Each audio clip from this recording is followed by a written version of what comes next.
The summer I turned 16 and got my license, Kyle Lewis was pulled dead from the lake. It was the week before Christmas, and heat pressed down over the town. People went to the lake to cool off, but Kyle didn't drown.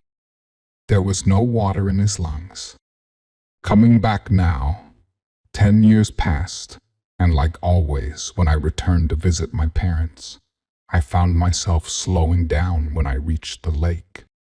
The turnoff was on the long road which led to their house and then on into town, and I felt pulled toward it, as if a magnet lay in the deep center of it, drawing me. I stopped, got out of the car, and stood there on the side of the road, looking out toward the water, the shimmer of sun on the still surface. The memories rushed back at me. The evenings my father and I spent out in the garage working on the car he'd bought for us to do up together. My sister sobbing at our table, and my mother comforting her while my father stood silent. The long days of summer and the police, and the rumors people whispered to one another. The swagger of the Ryan brothers around town. And the last day of Kyle's life, recounted to police by those who'd seen him. That day, he'd slept until 11. He and my sister Taylor had been up late drinking the night before, and when they woke, the empty bottles and glasses were still on the bench. The smell of booze hung in the air of their little house. They lived on the same long road as my parents did, but further into town. I passed their house each day when I biked home from school, dreaming of the day my car would finally be ready for me. Kyle was hungover, and he sat on the couch and rolled a cigarette while Taylor made them coffee. She asked him if he wanted anything to eat, and he said no, he wasn't hungry. He was quiet, and she knew he was worried. He was worried because he owed Dean Ryan and his brother Pete money, and they were getting impatient. When told this, the police wanted to know what he owed them for. Taylor said he bought some car parts off Pete Ryan and hadn't paid him yet, but eventually she told them the truth. By then he'd been found and lay cold in the morgue, and she wasn't worried anymore about what might happen to him. It already had. Kyle drank his coffee and smoked 2 cigarettes, one after the other. Then he showered and pulled on the jeans and navy t-shirt he would die in. He told her he was going to visit a friend and drove out the way he always did, tires squealing, sending up a cloud of dust that hung in the still air. At the Mobil on the corner, he pulled in to buy more cigarettes and an energy drink. While he was standing there at the counter, Pete Ryan walked in and came up behind him. "I'm coming to collect today," Pete said. That was what the cashier heard him say, and she didn't know what it meant. She said Kyle didn't reply, or if he did, she didn't hear it. Or maybe she knew more, just like we all knew more, and didn't want to get on the wrong side of the Ryan brothers. My dad had gone to high school with them both, in the same year as Dean, who was the oldest, and he said even back then they were raising hell all over town, making a name for themselves. After Kyle left the Mobil, he came to ask my father for money. When he pulled in, Dad and I were out in the garage, tightening the brakes in the car. We'd spent the last 6 months working on it, just like he'd promised it would be. Now that I could drive, it was almost ready. Kyle got out, and my dad looked at him, something cold coming over his expression. He stood silent and waited. "Can we talk?" Kyle asked him. They headed inside to the kitchen. A minute later, I followed and sidled up to the door, stood silent, hardly breathing. Dad was standing against the bench with his arms folded, Kyle in front of him with desperation sliding off him. "Please," I wouldn't ask you if I had anyone else to go to. I swear to God, I'll pay you back. I just owe Pete for this car I bought off him." My father cut him off with a hard laugh. "That piece of shit you're driving's not worth $500, let alone 5,000. You come here begging me for money, or at least have the guts not to lie about why." A liar was one of the things my father despised most, almost as much as he did a man who would hit a woman. My sister's boyfriend was both of those things. "All right, but it's not what it sounds like," Kyle said, his tone thin and pleading, a way I'd never heard him speak to my sister. For her, he'd never crawled. "I sold some pot for them, and I owe them money from it. It was only a one-time thing. I just gotta get square with them." It was a version of the story I'd heard, which was that he'd been selling a long time for them. And he'd only skimmed a small amount, but they'd added interest. Dad stood up straight from the bench, and even though he was the same size as Kyle, he seemed to loom over him. "You want me to fix your mess now? What sort of man are you?" It was a question both asked and answered in his scathing tone. A liar, a coward, the worst kind. I knew exactly what sort of man my father was, what he expected me to be. A man who was strong, who didn't cry or complain, who took care of his family. Then my dad spoke again. "I know what kind of trouble you're in. I'll pay the Ryan brothers off for you, and you leave town, leave my daughter. That's the deal." Kyle made an odd noise, helpless and angry sounding. "You can't just tell me to leave town." The words weren't all the way out, and my father had him around the collar, slammed him back against the wall. "You think I give a shit if Dean Ryan finishes you off? You're in my house now, and if I ever see so much as a scratch on my daughter again, I'll break both your arms." Then he stepped back, folded his arms again, as if the moment had never happened. Everything felt still. The only sound was a fly buzzing against the window, loud and frantic. Kyle stayed slumped against the wall, a second, eyeing my father, indecision in his clenching and loosening fists. Then, without another word, he turned and left. Saw me there in the hallway, and his eyes met mine, knowing I'd witnessed it, his moment of humiliation. He pushed past me roughly, shoving his shoulder into me. I felt a shiver of apprehension then, not for myself, but my sister. My father had wounded him, and she would bleed for it. He left our house and went back to his, driving fast up the long road which ran between us. He was tense when he got back, pacing and smoking in the kitchen. He and Taylor argued, she told the police. They argued because he asked if she would leave town with him, and she said no. She didn't want to leave her family. He told her if she really loved him, she would go with him. While they were arguing, she tripped over, hit her face against the bench, and split her lip. Later that day, Kyle drove the short distance into town and went into the pub which Dean and Pete Ryan didn't drink at. He got drunk, and he started talking big, saying he wasn't scared of the Ryan brothers. He had a knife, and he was ready to kill whichever one came for him first.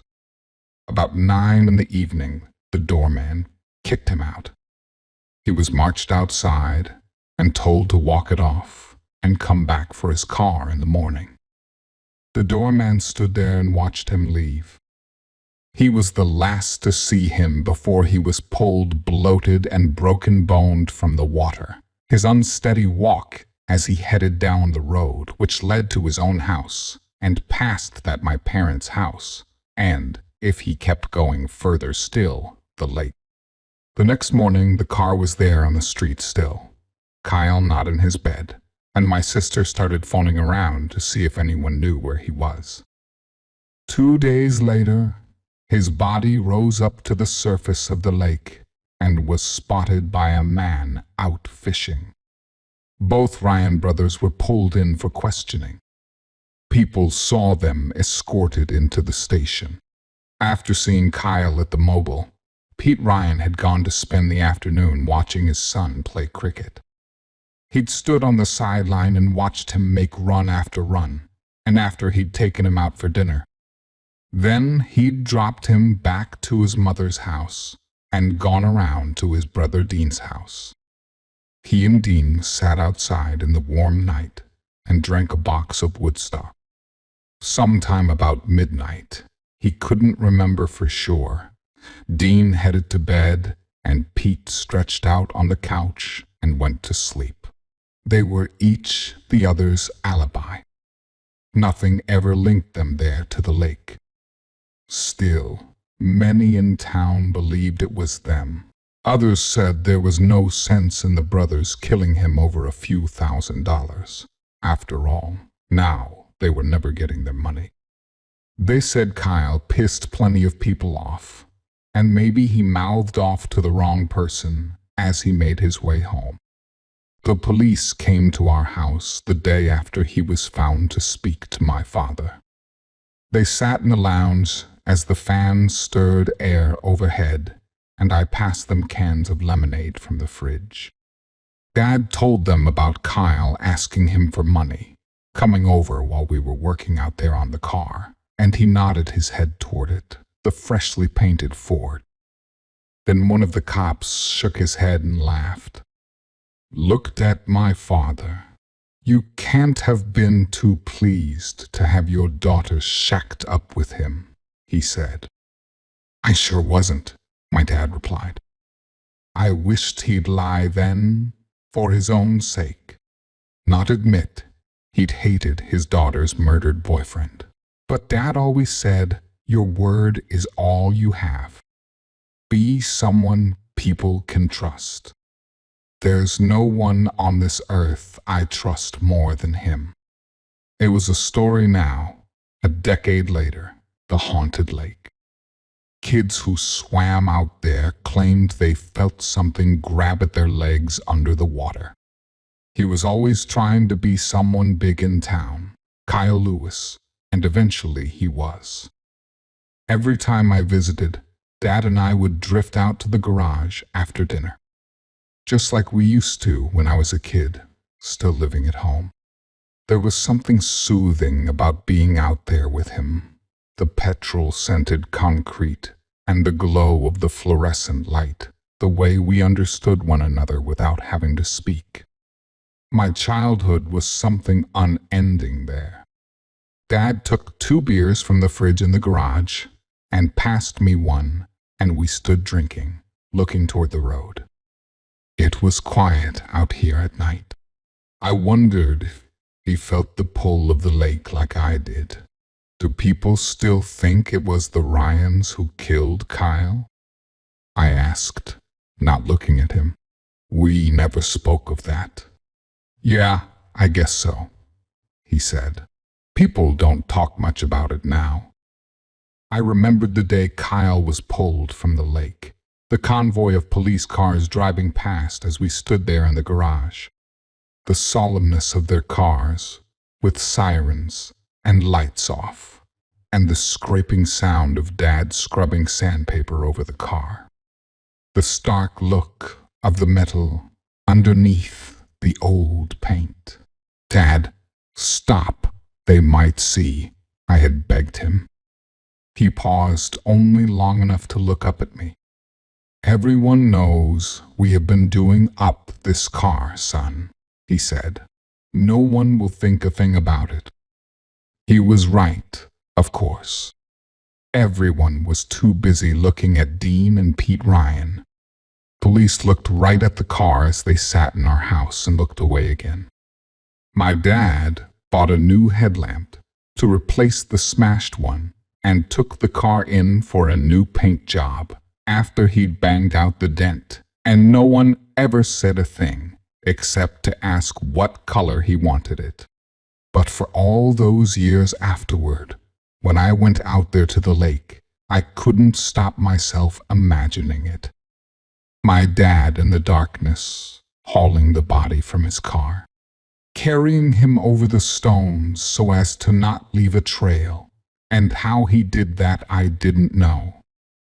He dropped him and all the way around the far side where trees grew low into the water, and no one ever swam, and it was time enough before he was found for what evidence there was to be lost. I could only imagine it, because I had sworn to never speak of that night, not to anyone. Not even him. The memory I carried was buried inside me now, of driving up the road to test the brakes on the car and rounding a corner and seeing him there. The animal look of him in my headlights, the drunken lumber, the glowing eyes, and for an instant I saw again him barging me into the hallway of my house, hitting my sister in his own house. There was a moment I could have braked and didn't. I could have swerved and didn't. My dad was there, minutes after I called him, standing with me looking at the lifeless shape of Kyle Lewis on the side of the road. There was the sound of something deep in the night, frogs and birds coming from the bush. Then he put his hands on my shoulders, looked at me steadily. Listen to me. This is my fault. I was the one driving. You got that? You can never speak about this again. Do you understand? He pressed his own keys into my hand, ordered me to drive his car home, shower, go to bed, and forget this ever happened. I got into his car and saw in the rearview mirror, the car there on the side of the road, my father beside it, phone in his hand. That moment was the end of my first life, the hazy days of childhood where anything felt possible. The life that came after was both darker and clearer, the knowledge of exactly what I was. Who'd you call that night? I asked him. I've always wondered. I didn't know if he'd answer. I'd made a promise to him, and that was what we did. We kept our word. He'd protected me all these years. I called Dean Ryan, told him I'd hit someone on the road and I needed his help. We go back a long way, me and him. He helped me dump him out there. He nodded his head toward it, the lake we couldn't see from here, but could feel. It was something that would always be there between us, the dark magnet of the past, pulling at us. What did you have to do for him? Dean Ryan did no favors. What he gave, you paid for. My dad looked at me again, and I felt the weight of all the things I didn't know. It was bad for him, everyone seeing Kyle still walking around after ripping him off. I paid off Kyle's debt to him, and he let people think what they wanted. I thought then of Dean Ryan's long silence, denying or admitting nothing, the silence that had grown between me and my dad. All of us are bound by it. That night, I had known, as I always had, that my father would do anything to protect me, because I knew what sort of man he was, one who took care of his own, same as I was.